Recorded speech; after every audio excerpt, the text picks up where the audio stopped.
You know, it's kind of weird after doing Terminator 1 and 2 and doing True Lies, and all of a sudden you surprise everyone and you want to make a film about Titanic. Yeah, it's the old bait and switch. Uh-huh. You know? Just confuse everyone. Fake them out. And when you went to everyone and said, I want to make a film about Titanic. You can imagine they were ecstatic. Yeah, they were just like, Yeah. and you could even see the headlines, like Titanic sinks again and all that kind of thing, right?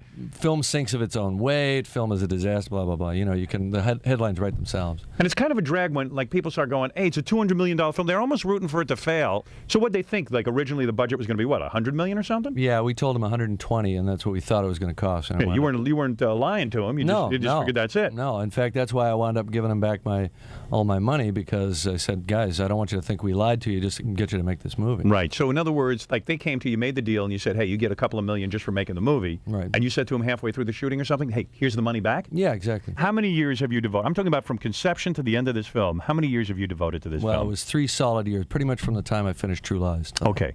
And you had the idea.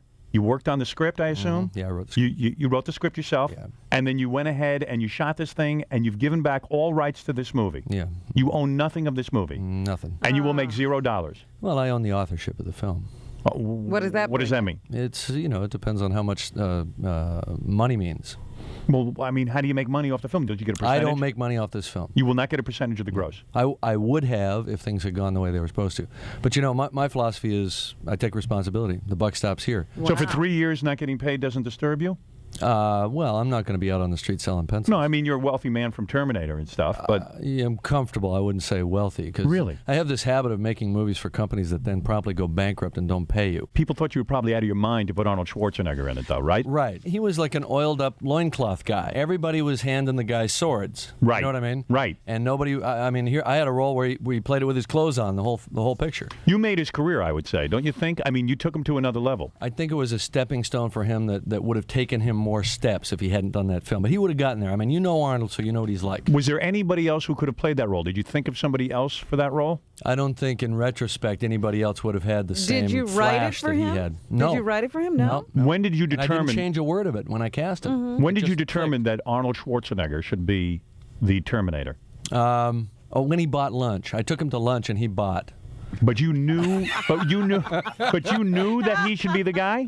No, it was one of those things where Arnold is going on about the script, and I really like this scene. How did he see the script? Did you send it to him? I sent it to him, You yeah. sent it to him. Right, and actually his agent sent it to him to play the other guy, the guy that Michael Biehn played. Oh, really? Oh, he could Which never is done like that. 30 pages of dialogue, and at that point, Arnold wasn't ready for that character, and he said that. Yeah. He just has to put it on little cards and put it up like on the windows. Is that right? He has that trouble right? memorizing? Yeah, well, you know the scene in Terminator 2 where he's going on about how the Russians launch and Yeah. all that stuff. And Yeah. Skynet becomes aware. Yeah, there's a lot of August dialogue. 29th, 1997, all that stuff. He had it all pasted up on the windshield of the car. All stealth bombers are upgraded with Cyberdyne computers, becoming fully unmanned. How do you get to be the director? I mean, where do you come from? How do you do that? Hey, where'd you grow up? I went straight from being a truck driver to being a film director. Is that much true? Is what happened, yeah. No Yeah, kidding. Exactly. All you got to do is stand there and say, I'm the director. Yeah, but did you go to film school or something? No. Nothing. No. Well, what I used to do is I was working as a truck driver. On the weekends, I'd drive down to USC. I lived in Los Angeles. Right. Or I lived in Orange County at the time. A truck driver? Yeah, I was a truck driver. I'd drive down to USC. I'd go in, and for the cost of the Xeroxing, I would Xerox all these like doctoral dissertations on optical printing and film stock, film emulsions, and all that stuff. Build up these big binders of like how everything was done. I was like a total gearhead. So I gave myself like a full college education for about $120. Wow. So you're saying your whole... While you were a truck driver, Yeah. you were just fascinated with sort of how they did special effects and that kind of stuff, but it was Yeah. a hobby for you. Yeah, it was a hobby. You never dreamt of being a filmmaker? Oh, no, I was starting to get serious about it. I Right. just hadn't busted a move yet. And how old were you at this point when you were being driving the truck? 24, 25. Really? I was married, lived in a little house. And you're white like picket fence. you were a regular guy. I was a regular guy. Regular guy. living Make a it a- suburban I'm still a regular lifestyle. guy. So you're telling me, you're driving a truck. Yeah. How do you make the transition to be the director of... Yeah, how do you get on a set? And was your first movie Terminator 1?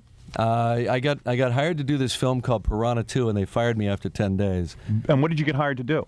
Direct it. Direct it. Yeah. Piranha 2? Piranha 2, yeah. It's absolutely the best flying piranha film ever made. Was it a Jaws ripoff? Yeah, absolutely.